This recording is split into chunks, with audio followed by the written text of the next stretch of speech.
ప్రేక్షకులకి ఆ లలితాంబిక అమ్మవారి యొక్క అనుగ్రహం పరిపూర్ణంగా కలగాలని మనస్ఫూర్తిగా కోరుకుంటూ, ఈ యొక్క ఆగస్టు మాసంలో ద్వాదశ లగ్నాల వారికి, ద్వాదశ రాసుల వారికి, లగ్నం తెలియని వారి రాశి నుంచి చూసుకోండి ఏ విధంగా ఉండబోతుంది, గ్రహస్థితి ఏ విధంగా ఉంది అని చెప్పి చూసుకున్నట్లయితే మనకి వృషభ రాశిలో గురువు కుజుడు కలిసి ఉన్నారు. ఆ యొక్క కుజుడు 27వ తేదీ నుంచి మిథునంలోకి మారుతున్నాడు. కర్కాటక రాశిలో రవి 17వ తేదీ వరకు ఉండి 17వ తేదీ నుంచి తన ఓన్ హౌస్లోకి వస్తున్నాడు. సింహరాశిలో బుధ శుక్రుడు ఉండి బుధుడు 6వ తేదీ నుంచి వక్రగతి స్టార్ట్ అయ్యి 21వ తేదీ కర్కాటకంలోకి వెళ్తాడు. మరియు శుక్ర భగవానుడు శుక్రుడు 25వ తేదీ కన్యారాశిలోకి ఎంటర్ అవుతున్నాడు. సింహం నుంచి కేతుతో కలుస్తున్నాడు.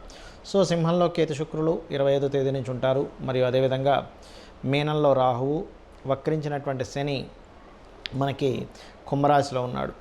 ఈ యొక్క గ్రహస్థితిని అనుసరించి ద్వాదశ లగ్నాల వారికి ఏ విధంగా ఉంది, ఏ పరిహార మార్గాలు చేసుకోవాలి, ఏ విషయాల పట్ల జాగ్రత్తగా ఉండాలనేటువంటి విషయం మనం ఇప్పుడు తెలుసుకుందాం. కుంభలగ్నము, కుంభరాశి. కుంభం వారి కనుక చూసుకున్నట్లయితే రాశిలో ఎప్పుడైతే శని యొక్క స్థితి వక్రించుందో ఇది ఒక రకంగా చెప్పాలంటే స్ట్రెస్ను క్లియర్ అవుతుంది. స్ట్రెస్ క్లియర్ అయ్యేటువంటి సమయం.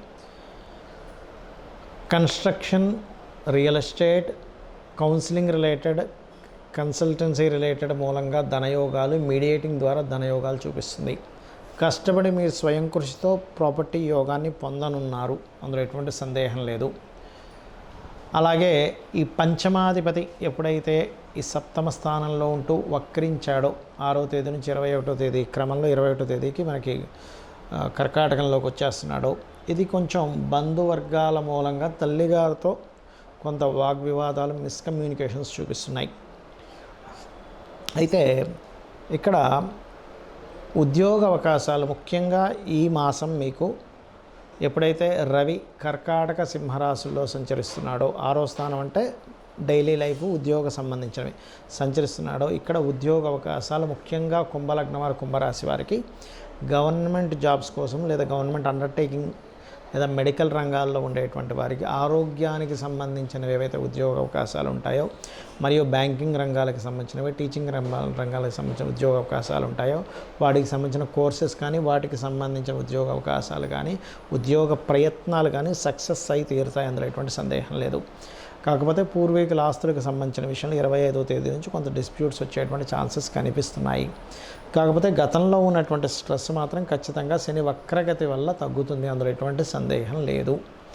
మరియు మరొక విషయం ఏంటంటే ఇక్కడ 6వ స్థానంలోకి వచ్చినటువంటి బుధుని యొక్క స్థితి ఏమిటి అంటే బిజినెస్ల మూలంగా కొంతవరకు శత్రుత్వాలు ఏర్పడనున్నాయి. బంధువర్గంలో వారితో, మామయ్య, బావమరిది వాళ్ళతో కొంత ఈ 6వ తేదీ నుంచి 21, దాని తర్వాత కూడా కొంత జాగ్రత్తగా ఉండాలి ఈ మాసంలో ముఖ్యంగా.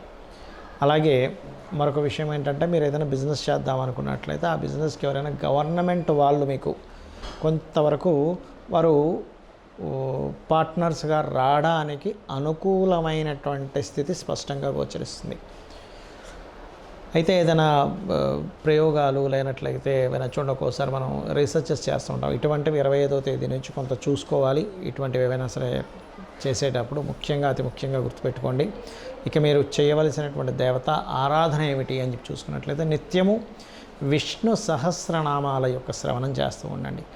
4లో అధిక గ్రహాలు అనేటువంటిది సంతానానికి కూడా విదేశీ యోగాలని, విదేశాలకు వెళ్ళి చదువుకోవడానికి అనుకూలిస్తుంది, అక్కడ ఉద్యోగాలకు కూడా అనుకూలిస్తుంది మీ యొక్క సంతానానికి. కాకపోతే మీరంతా విష్ణు సహస్రనామాలు చేయడము, పెసలు దానంగా ఇవ్వడము, శుక్ర కేతు కుజగ్రహాల దగ్గర మీరంత శనిగ్రహం దగ్గర మీరంత దీపారాధన చేస్తారో అంత బాగుంటుంది మీకు.